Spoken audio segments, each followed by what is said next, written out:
नमस्कार मित्रों, मैं हूं धर्मेंद्र और आप देख रहे हैं मेरा यूट्यूब चैनल डीके ट्यूटेक। जैसा कि आप लोगों को भी पता होगा कि उत्तर प्रदेश सरकार ने 22 मई 2020 को यूपी बीसी सखी नाम की 58,000 वैकेंसियाँ निकाली थी, जिसमें ग्रामीण क्षेत्र की महिलाओं को रखा जाना था।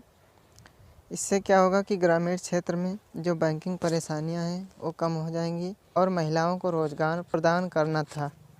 इसमें जिन लोगों ने पहले से ही आवेदन कर लिया था उनके लिए अब मोबाइल ऐप के माध्यम से ही सूचनाएं निकल कर आ रही हैं और सूचनाओं के माध्यम से ही आगे हम जानते रहेंगे कि हमें क्या क्या करना है। जैसा कि मैंने कुछ जानकारियां पिछले वीडियो में बताया था और इस वीडियो में भी हम कुछ सूचनाओं के बारे में बताएंगे जो हमें प्राप्त हुई हैं। तो चलते हैं यूपी बीसी सखी मोबाइल ऐप के अंदर। जैसा कि नोटिफिकेशन सूची में आप भी देख सकते हैं जो हमें नोटिफिकेशन मिले हैं, इनको आप ध्यान से पढ़ लेंगे ताकि आपको भी समझ में आ जाए कि आगे करना क्या है। बीसी सखी शॉर्ट लिस्ट। शासन के घोषणा के अनुरूप प्रदेश के सभी ग्राम पंचायतों में बीसी सखी के चयन एवं तैनाती के लिए मोबाइल ऐप के माध्यम से आवेदन स्वीकार किए गए थे। उस क्रम में 56,825 बीसी के अंतरिम चयन निष्पादित किया गया है। इन सभी अंतरिम रूप से चयनित बीसी आवेदकों को RSETI के द्वारा जिले स्तर पर आयोजित 6 दिवसीय प्रशिक्षण में भागीदार होना होगा ताकि वे IIBF के मानक परीक्षा उत्तीर्ण होकर बीसी कार्य के लिए सर्टिफाइड हो सकें। आपके प्रशिक्षण की तिथि, स्थान एवं सभी संबंधित सूचनाएं आपको मोबाइल ऐप पर उपलब्ध होते रहेंगे। यानी जिन जिन बीसी आवेदकों को इस मोबाइल ऐप के माध्यम से चयनित किया गया है उनको अपने ज़िले स्तर पर 6 दिन की ट्रेनिंग यानी प्रशिक्षण लेना होगा, तभी उनको सर्टिफिकेट मिलेगा यानी सर्टिफाइड हो पाएंगे। और इसके लिए तिथि, स्थान और संबंधित सूचनाएं मोबाइल ऐप पर ही मिलती रहेंगी। जैसा कि मित्रों हम दूसरी सूचना के बारे में भी बता दें, बीसी सखी स्टैंड बाई।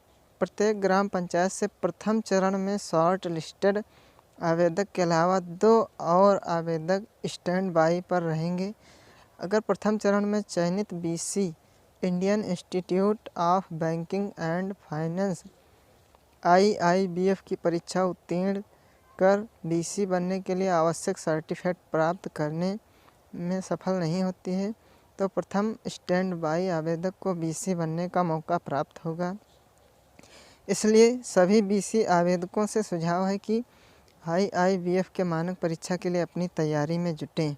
यानी बीसी सखी स्टैंड बाई का मतलब यह है कि जैसे एक ग्राम पंचायत से 2-3 लोगों ने आवेदन किया है और किन्हीं किन्हीं लोगों को जो पहली वाली सूचना निकल के आई थी वो प्राप्त नहीं हुई है, यानी आपके ग्राम पंचायत से प्रथम महिला आवेदक जो शॉर्ट लिस्टेड हुई है, अगर वो बीसी सखी IIBF की परीक्षा को उत्तीर्ण नहीं कर पाती है और सर्टिफिकेट प्राप्त नहीं कर पाती है तो आप उसमें सेलेक्ट हो सकते हैं। यानी या जिसका नाम नहीं आया है वो भी परीक्षा पास करके जा सकता है। तो चलते हैं इस वेबसाइट पर विजिट करके देखते हैं। जैसा कि आप भी देख सकते हैं हमारा पोर्टल कुछ इस प्रकार से खुलता है।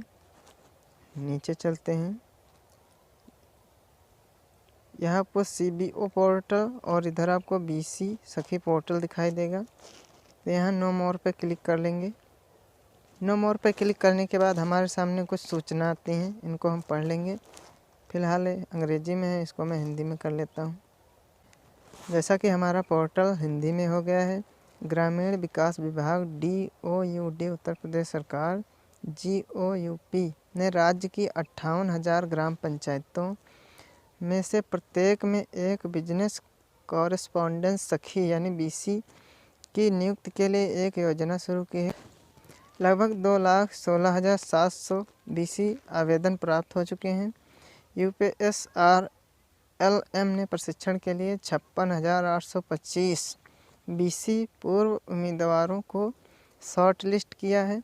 प्रशिक्षण का आयोजन RSETI ग्रामीण स्वरोजगार प्रशिक्षण संस्थान द्वारा किया जाएगा। RSETI प्रशिक्षण का उद्देश्य Indian institute for banking and finance IIBF द्वारा अनिवार्य परीक्षा और प्रमाणन के लिए BC तैयार करना है। यानी कि 58,000 पदों में से लगभग 2,16,700 आवेदन किए गए थे। उनमें से 56,825 उम्मीदवारों को पहले से ही सिलेक्ट किया जा चुका है और जिनका नाम इसमें चयनित हुआ है उनको IIBF की परीक्षा देनी पड़ेगी। उसके बाद ही इनको एक प्रमाण पत्र यानी सर्टिफिकेट प्रदान किया जाएगा। और इस प्रकार से पोर्टल पर दी गई सारी सूचनाओं को आप ध्यान से पढ़ लेंगे। इस तरह से आपको पूरी तरह से सारी जानकारी समझ में आ जाएगी। तो आशा करता हूँ आपको भी समझ में आ गया होगा कि बैंकिंग सखी बनने से पहले आपको 6 दिन की ट्रेनिंग यानी प्रशिक्षण लेना होगा। उसके बाद IIBF की परीक्षा उत्तीर्ण करनी होगी। आगे की नई जानकारियाँ पाते रहने के लिए हमारे चैनल को सब्सक्राइब कर दीजिए, बेल आइकन को प्रेस कर दीजिए ताकि जैसे ही कोई नई सूचना मिले, नया वीडियो आए, वो आप तक तुरंत पहुंच सके। तो आशा करता हूं हमारे द्वारा दी गई जानकारी आपको भी पसंद आई होगी। तो मिलते हैं अगले वीडियो में, तब तक के लिए नमस्कार, जय हिंद।